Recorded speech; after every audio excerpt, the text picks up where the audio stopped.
Hey friends, got a new little feature I want to do called show and tell.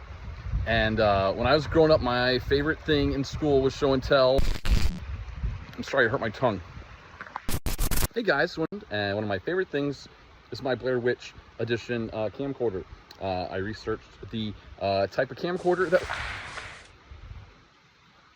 I researched the model camcorder that was used, and I've brought it out and done photo shoots with it, and I got that picture autographed by Mike, Josh, and Heather, and Eduardo at Spooky in Orlando, and I sanded off all the logos, and I decided I